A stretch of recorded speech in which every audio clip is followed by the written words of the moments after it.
పూర్తి వివరాలు చూసే ముందు మా ఛానల్ ని సబ్స్క్రైబ్ చేయడం మర్చిపోకండి. శ్రీ పరిహారం ప్రేక్షకులకు నమస్కారములు. ఈ వీడియో చివరి వరకు చూస్తే మీకు అర్థమవుతుంది. సబ్స్క్రైబ్ మరియు బెల్ బటన్ నొక్కండి. ఆషాఢ మాసం యొక్క విశిష్టత తెలుసుకోండి. ఆషాఢ మాసంలో అత్తా కోడళ్ళు ఒకే కడప దాటొద్దు అని, మరి కోడలు అత్తగారింట్లో ఉండకూడదని పుట్టింటికి పంపించడం జరుగుతుంది. అది ఒక ఆచారంగా మారిపోయింది. కొందరైతే ఇదంతా నాన్ సెన్స్, పెద్ద న్యూసెన్స్, ఇదంతా మూఢాచారము, ఇదంతా అబద్ధం అని అంటూ ఉంటారు. అసలు ఆషాఢ మాసంలో అత్తా కోడళ్ళు ఎందుకు ముఖాలు చూసుకోకూడదు అనేది ఈ వీడియోలో తెలుసుకుందాం. ఈ వీడియో పూర్తి వరకు చూడండి. ఆషాఢ మాసం ఎప్పుడు వస్తుందంటే గ్రీష్మ ఋతువు, అంటే వేసవి కాలం వెళ్తున్నప్పుడు ఆషాఢ మాసం ప్రారంభం అవుతుంది. ఇక అప్పుడప్పుడే వాతావరణంలో మార్పులు రావడం, చిరు జల్లులు పడుతూ ఉండడం, నేల తడిసి పోతూ ఉండడం జరుగుతూ ఉంటుంది. ఆషాఢ మాసం ఎలా ప్రారంభం అవుతుందంటే తెలుగు సంవత్సరాల్లో 4వ నెల ప్రారంభం అవుతుంది. ఉత్తరాయణ పుణ్యకాలం పూర్తయి సూర్యుడు మిథునం నుంచి కర్కాటకంలోకి ప్రవేశిస్తాడు. ఇక దాంతో దక్షిణాయనం మొదలవుతుంది. అంటే ఉత్తరాషాఢ పూర్వాషాఢ నక్షత్ర సమీపంలో వచ్చినప్పుడు ఉత్తరాయణ కాలం పూర్తయి మిథునం నుంచి కర్కాటకంలోకి వచ్చిన చంద్రుడు అప్పుడు దక్షిణాయనం ప్రారంభం అవుతుంది. ఆషాఢ శుద్ధ ఏకాదశి విష్ణు పాలకడలిలో ఉన్న శేషనాగుపై యోగ నిద్రలకు వెళ్ళే సమయం అది. ఇక దీన్ని తొలి ఏకాదశిగా చెబుతారు. ఆషాఢ శుద్ధ పౌర్ణమిని గురు పౌర్ణమి కూడా అంటారు. ఆషాఢ మాసంలో జ్యోతిష శాస్త్ర ప్రకారము అత్తా కోడళ్ళు ఎందుకు ముఖం చూసుకోకూడదు అనేది జ్యోతిషపరంగా చెప్పాల్సి వస్తే, ఈ ఆషాఢంలో సూర్యుడు మిథునంలో కర్కాటకంలో ఉండడం జరుగుతుంది. ఇక మిథున రాశి కమ్యూనికేషన్స్, అంటే వీరు భావోద్వేగాలు మరియు వీరు ఎవరితో ఎలా మాట్లాడుతున్నారు, వారు చెప్పేది వీరు ఎలా అర్థం చేసుకుంటున్నారు అనేది మిథున రాశి భావం. కర్కాటకం తల్లిగారు అత్తగారికి సంబంధించిన భావంగా జ్యోతిష శాస్త్రంలో చెప్పారు. ఇప్పుడు ఒక నెల మిథునంలో, ఒక నెల కర్కాటకంలో ఉండడం జరుగుతుంది. అంటే 15 రోజులు అక్కడ ఉన్న తర్వాత 15 రోజులు కర్కాటకంలో ఉండడం జరుగుతుంది. వివాహం అయిన తర్వాత అమ్మాయి మొదటి ఆషాఢం, అంటే వివాహం అయిన తర్వాత చాలా ఆషాఢ మాసాలు ప్రతి సంవత్సరం వస్తుంటాయి, కానీ వివాహమైన తర్వాత వచ్చే మొదటి ఆషాఢం అత్తగారి దగ్గర కోడలు ఉండకూడదు. ఎందుకంటే అక్కడ మిథునము కమ్యూనికేషన్స్ భావాన్ని చూపిస్తుంది. కాబట్టి ఇక జ్యోతిష శాస్త్ర ప్రకారం ఆత్మకారకుడైన రవి మిథున రాశిలో సంచరిస్తున్నప్పుడు, మిథున రాశిలో 15 రోజులు, మరి కర్కాటకంలో 15 రోజులు, రవి అక్కడి నుంచి ఇక్కడికి 15 రోజులు, ఒక నెల ఉన్న పక్షం రోజులు తర్వాత కర్కాటకంలో పక్షం రోజులు ఉండడం అంటూ జరుగుతుంది. ఇలా ఆత్మకారకుడైన రవి కమ్యూనికేషన్స్ భావమైన మిథునంలో ఉండడం ద్వారా అత్తగారికి కోడలకు కమ్యూనికేషన్స్, మిస్కమ్యూనికేషన్స్, అర్థం చేసుకోకపోవడం, చిన్న చిన్న గొడవలు అత్తగారి మనసులో నాటుకోవడం, కోడలు మనసులో నాటుకుపోవడం అనేది ఆ ఆత్మకారకుడైన రవి మిథునంలో ఉండి చంద్రునిలోకి మారుతున్నప్పుడు జరుగుతాయి. ఇక మిథున రాశి నుంచి సూర్యుడు కర్కాటకంలోకి వచ్చినప్పుడు తల్లిగారు అత్తగారు అయినటువంటి కర్కాటక భావంలో కోడలు ఏవి చేసినా కూడా, అత్త ఏమన్నా కూడా మిస్కమ్యూనికేషన్ ద్వారా చిన్న చిన్న పొరపుచ్చాలు అనేవి ఏర్పడడానికి చాలా ఆస్కారం ఉంది.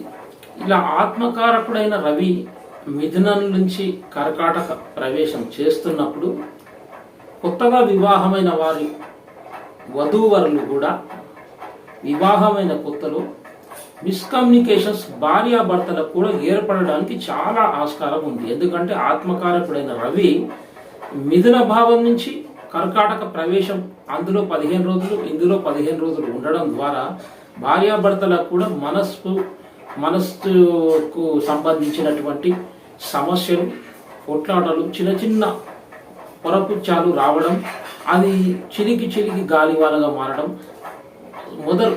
వీరి వివాహమైన మొదటి సంవత్సరంలోనే ఆషాఢంలో ఉన్నట్లయితే ఎక్కువ ప్రభావం ఉంటుంది. ఈ ప్రభావం మొత్తం జీవితకాలం అంతా ఇది నడుస్తూ ఉంటుంది. కొత్తగా వివాహమైన భార్యాభర్తలు ఆషాఢంలో దూరం ఉన్నా కూడా ఈ మధ్యలో వాట్సాప్లోను, ఫోన్లోను విపరీతంగా దూరమైన మాట్లాడుకుంటూ ఉంటారు.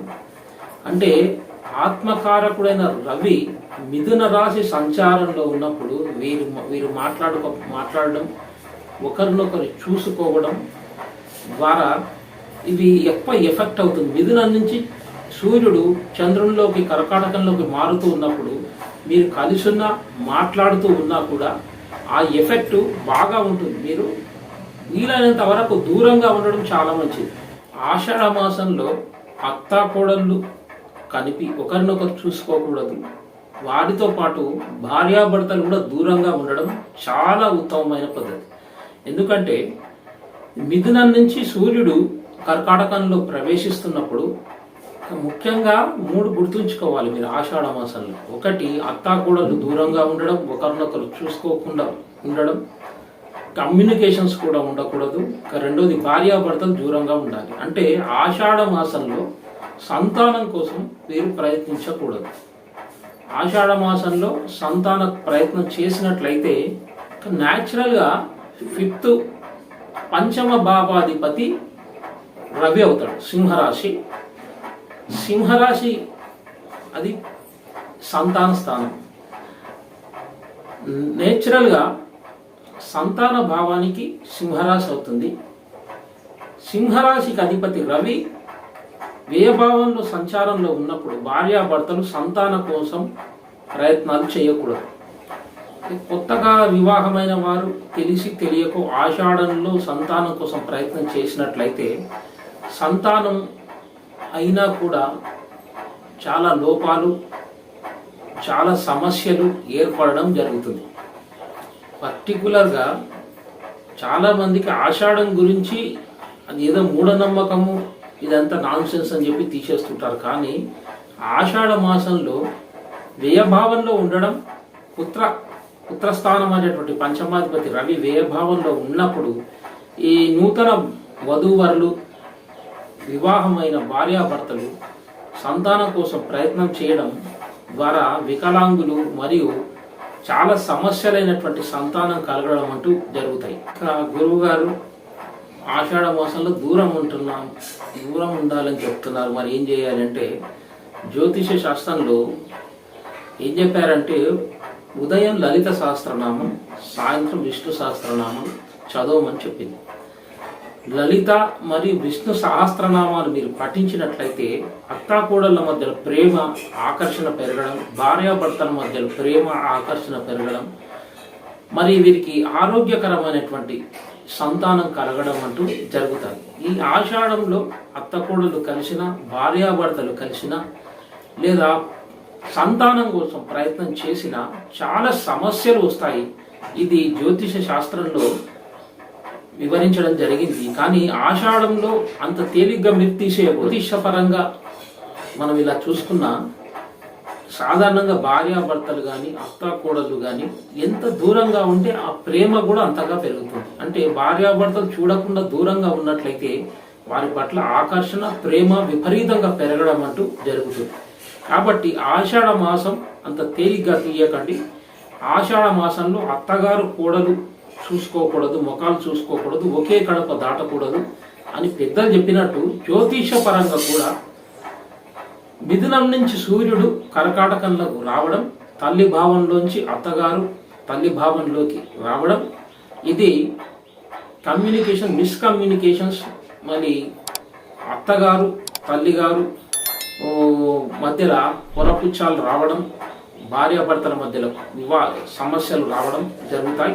మరి ఇదే సమయంలో నేచురల్ 5th భావమాధిపతి రవి వ్యయభావంలో సంచారంలో మీరు సంతానం కోసం ప్రయత్నం చేయకూడదు. ఇది శాస్త్రంలో చెప్పడం జరిగింది. కాబట్టి ఇలాంటి విషయాలు మీరు తప్పకుండా ఆషాఢ మాసాన్ని గుర్తుంచుకోండి. సర్వేజన సుఖినో భవంతు.